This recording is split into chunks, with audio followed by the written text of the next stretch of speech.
Hello అండి అందరికీ welcome back to my channel. So ఈ వీడియో ఏంటో తెలుసుకోవాలనుకుంటే మీరు వీడియో లాస్ట్ వరకు చూడాల్సిందే. ఒక ప్లేస్కి అయితే వెళ్దామని చెప్పేసి కిందికైతే వచ్చాము రెడీ అయ్యి. సడన్గా మా కార్ అయితే స్టార్ట్ అవ్వట్లేదు, ఇంకా బ్యాటరీస్ అయితే డౌన్ అయ్యాయంట కార్కి. నేను మా అన్న అయితే తోసాము, ఫుల్ టైర్డ్ అయిపోయాము. ఎంత తోసినా కూడా మా కార్ అయితే స్టార్ట్ అవ్వట్లేదు. ఇంకా క్యాబ్లో అన్నా వెళ్దాంలే బుక్ చేసుకొని అని చెప్పేసి అయితే నడుచుకుంటూ వెళ్తూ ఉన్నామన్నమాట. లిటరలీ మేము కిందకు వచ్చి ఒక 40 మినిట్స్ అయితే వెయిట్ చేసామండి. 40 మినిట్స్ ఎందుకు పట్టింది అంటే క్యాబ్స్ బుక్ అవుతున్నాయి కానీ ఎంత పడితే అంత 100కి ఎక్కువ ఇవ్వాలంట వాళ్ళకి. అంటే ఇప్పుడు సపోజ్ మనకు ఒక 500 పడింది అనుకోండి, వాళ్ళకి ఇంకో ఎక్స్ట్రా 100 వేసి 600 అట్లా ఇవ్వాలని చెప్పారు. మాకేం న్యాయం అని అనిపించలేదు. 100 రూపీస్ ఎందుకు అని అడిగితే వాళ్ళేమో క్యాబ్స్ క్యాన్సిల్ చేశారు. ఇంకా ఎండలో మేము అటు ఇటు తిరుగుతూ కొంచెం సేపు అయితే రెస్ట్ తీసుకున్నాము. చాలా సేపటి తర్వాత ఒక ఆటో అయితే బుక్ అయిందనమాట మాకు. ఈ గ్యాప్లో అయితే మా బాబు మంచిగా ఆడేసుకొని ఫుల్ టైర్డ్ అయిపోయాడు. ఇంకా టైర్డ్నెస్గా ఉంది కదా అని చెప్పేసి ఆటో ఎక్కేసిన తర్వాత మంచిగా పడుకుండిపోయాడు.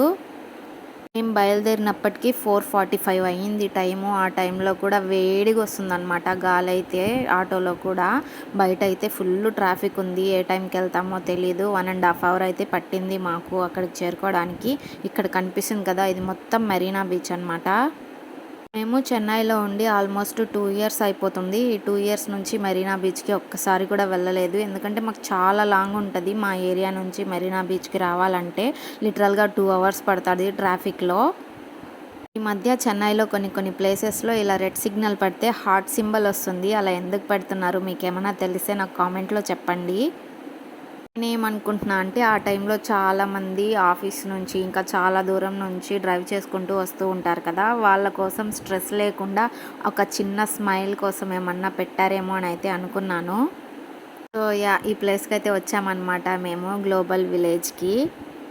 ఈ పాటికే మీలో చాలామందికి తెలుసుంటుంది, చెన్నైలో ఒక చిన్న ఎగ్జిబిషన్ లాగా అయితే పెట్టున్నారు అని చెప్పేసి. ఇక్కడ పర్ హెడ్ 100 రూపీస్ అయితే టికెట్ పెట్టారు. అయితే ఈ ఎగ్జిబిషన్ మొత్తం దుబాయ్ థీమ్ అనమాట. దుబాయ్లో ఉండే ఫేమస్ ప్లేసెస్ అన్నీ ఇక్కడ పెట్టున్నారు. సో మేమైతే ముగ్గురం వెళ్ళాం కాబట్టి 3 టికెట్స్ అయితే తీసుకున్నాము. ఆయనకి టికెట్ ఏం లేదు, ఫ్రీనే. సో మా ఆడపడుచు ఫ్యామిలీ వాళ్ళు కూడా వచ్చున్నారు. మేము వాళ్ళు కలిసి అయితే వెళ్ళాము. మా బాబు అయితే ఇందాక ఆటోలో పడుకున్నాడు కదా, సో ఎంటర్ అవ్వగానే ఇలా వేషాలు వేసుకొని ఉంటే వాళ్ళని చూసి అయితే చాలా భయపడ్డాడు. అట్లాగే గట్టిగా పట్టుకున్నాడు అనమాట. వాళ్ళ డాడీని దిగనే అయితే చెప్పాడు. ఇందాక నేను మా ఆడపడుచు ఫ్యామిలీ కూడా వచ్చున్నారు అని అయితే చెప్పాను కదా, సో వాళ్ళని వెతుక్కుంటూ అయితే వెళ్తూ ఉన్నాము. వాళ్ళు ఒక దారిలో వస్తే మేము ఒక దారిలో వచ్చామన్నమాట. అంటే 2 ఎంట్రన్సెస్ ఉన్నాయి, వాళ్ళు ఒకవైపు మేము ఒకవైపు వచ్చాము. ఫస్ట్ స్టార్టింగ్లో నేను మా అన్నయ్య కార్ అయితే తోసాము అని చెప్పాం కదా, సో అప్పటి నుంచి మాకు దాహం వేస్తుంది అనమాట. ఇంకా వాటర్ తాగడం అయితే అస్సలు కుదరలేదు. ఇంకా ఆటో వచ్చిందని చెప్పేసి వచ్చేసాము డైరెక్ట్గా ఇక్కడికి రాగానే ఫస్ట్ అయితే వాటర్ బాటిల్ అయితే తీసుకొని తాగుతూ ఉన్నాము. ఆ వాటర్ బాటిల్ 30 రూపీస్ తీసుకున్నారంట.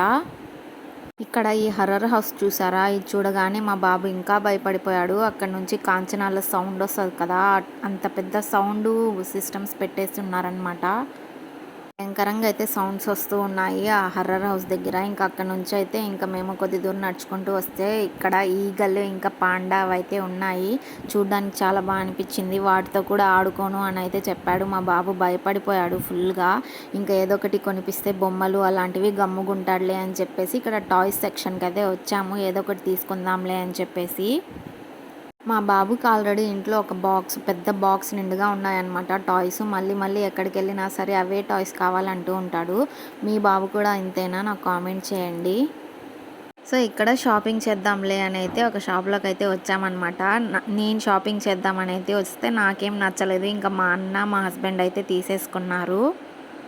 మా బాబుకి కూడా 2 జతలు అయితే తీసుకున్నామండి. ఈచ్ వచ్చేసి 248 పడింది. నాకు కొంచెం బెటర్గానే అనిపించింది. డైలీ యూస్కి అయితే బాగుంటాయి. మేము షాపింగ్లో బిజీ ఉంటే మా బాబు వాళ్ళతో ఆడుకోవడంలో బిజీగా ఉన్నారు. వీళ్ళు అసలు ఎంత కష్టపడుతున్నారో పిల్లలకి ఎంటర్టైన్మెంట్ ఇవ్వడానికి. ఇక్కడ నుంచి బయటకు వచ్చిన తర్వాత అయితే ఇక్కడ చాలా కార్లు అయితే పెట్టున్నారు. మేమేమనుకున్నామంటే రిమోట్ కంట్రోల్ ఏమో అని చెప్పేసి 100 రూపీస్ పెట్టి టికెట్ తీసుకొని అయాన్ని అయితే లోపల పంపించాము. తీరా చూస్తే అది వాళ్ళే తొక్కాలంట. మా బాబుకేమో రాదు. ఎలాగో 2 రౌండ్స్ వేశారు. మేమైతే సాటిస్ఫై అయిపోయాము.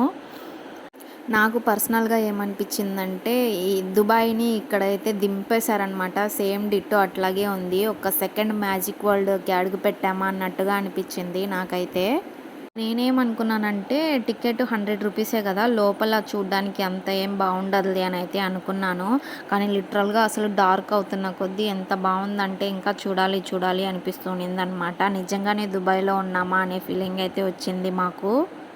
లోపలికొచ్చిన తర్వాత గేమ్స్ కూడా చాలానే ఉన్నాయండి. చిన్న పిల్లలు కూడా ఏమాత్రం విసుగు పడకుండా మంచిగా ఆడుకుంటారు. అసలు మా బాబు అయితే సతాయిస్తాడేమో అనైతే అనుకున్నాము. ఏమాత్రం సతాయించలేదు. మంచిగా గేమ్స్ ఆడిపిస్తుంటే మంచిగా ఆడేసుకున్నాడు.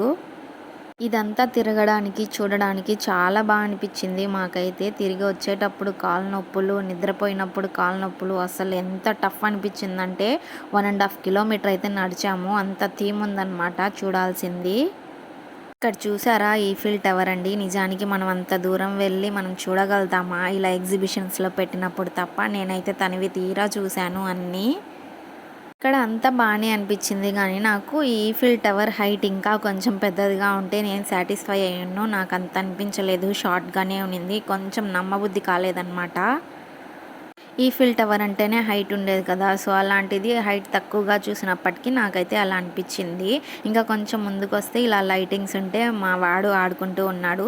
ఇది చూసారా ఫేమస్ బుర్జ్ ఖలీఫా ఇది చూడ్డానికే వచ్చామనమాట సగం మేము. మా చెన్నైలో ఇంకా ఇన్‌స్టాగ్రామ్‌లో కూడా ఫుల్లు ఫేమస్ వైరల్ అవుతుంది కదా! అందుకనైతే వచ్చాము. అవన్నీ చూసుకొని వచ్చేసిన తర్వాత ఇంకా గేమ్స్ సెక్షన్‌లోకైతే వచ్చామనమాట. మా ఆయనైతే ఇవేం ఎక్కరు కళ్ళు తిరుగుతాయి అని చెప్పేసి, ఇంకా మా ఆయాన్తో పాటు ఇంకా ట్రైను, ఇంకా డ్రాగను అవన్నీ అయితే ఎక్కి ఆడుకుంటూ ఉన్నారు. ఇక్కడ ఏదెక్కినా కూడా రూ. 100 పర్ హెడ్ అనైతే చెప్పారు. ఇక్కడ కనిపించేది నేను ఇప్పటి వరకు ఎక్కడా చూడలేదు. ఎక్కను కూడా ఎక్కలేదు. చూస్తుంటేనే చాలా భయమేసింది. దాన్నైతే మా అన్న సాహసం చేసి ఎక్కాడు.